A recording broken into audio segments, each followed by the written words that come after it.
నాన్నగారు బోర్ కొడుతుంది, అడుగుందమ్మా. ఆడుకుందాం సృష్టి. నేను వెనకాల ఇలా హ్యాండ్స్ పెడతాను, ఎన్ని ఫింగర్స్ పెట్టానో చెప్పాలి, ఓకేనా? ఎప్పుడది నా నాన్నగారు? నేను ఒకటి చేసి చూపించిన. ఈ గ్లాస్ మీది, ఈ గ్లాస్ నాది. ఈ లెమన్ తీసి ఇందులో వేయండి. సరే. ముడిగింది కదా, ఇప్పుడు చూడండి. ఓ భీమ్ బుష్. అదేంటి సృష్టి, నువ్వు వేస్తే తేలింది, నేనేస్తే మునిగిపోయింది. అదే మ్యాజిక్.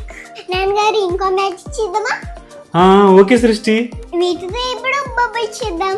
వీటితోనా? బబుల్ గమ్ లేదు కదా సృష్టి. అయ్యో నాన్నగారు, నేను చూపిస్తూ ఉండండి. ఇప్పుడు ఈ వాటర్ తీసుకొని లిక్విడ్ లో పెట్టాలి. ఓకే. ఇప్పుడు దీన్ని కూల్ వాటర్ లో పెట్టాలి. ఇప్పుడు దీన్ని తీసుకొని హాట్ వాటర్ లో పెట్టాలి. అదే మ్యాజిక్.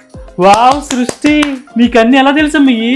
నాకు కిరీట్ అన్నయ్య నేర్పించారు. హలో ఎవ్రీవన్, సృష్టి ఈ సింపుల్ అండ్ ఎడ్యుకేషనల్ ట్రిక్స్ అన్ని లెర్న్ విత్ కిరీట్ అనే ఇన్స్టా పేజ్ లో కిరీట్ అనే జస్ట్ 7-year-old కిడ్ నుంచి నేర్చుకుంది. ఈ కిరీట్ ఒక curious explorer of crazy science experiments, fun activities and wow facts. Mobiles ఇచ్చి పిల్లల్ని పాడు చేస్తామేమో అనుకుంటాం, కానీ ఈ లెర్న్ విత్ కిరీట్ అనే ఇన్స్టా పేజ్ లో ఫన్ వేలో కాన్సెప్ట్స్ నేర్చుకునేలా క్రియేటివిటీని బూస్ట్ చేసి క్యూరియాసిటీని పెంచి ఎసెన్షియల్ స్కిల్స్ ని ఎర్లీ ఎడ్యుకేషన్ లోనే డెవలప్ చేస్తుంది. అండ్ ఒక గ్లాస్ లో ఉన్న లెమన్ మునిగి ఇంకో గ్లాస్ లో ఉన్న లెమన్ పైకి రావడానికి సీక్రెట్ ఏంటో లెర్న్ విత్ కిరీట్ అనే ఇన్స్టా పేజ్ ని ఒకసారి చెక్ చేయండి, మెన్షన్ చేస్తాను. ఆల్రెడీ తెలిసిన వాళ్ళైతే మీ ఆన్సర్ ని కమెంట్ బాక్స్ లో కమెంట్ చేసేయండి.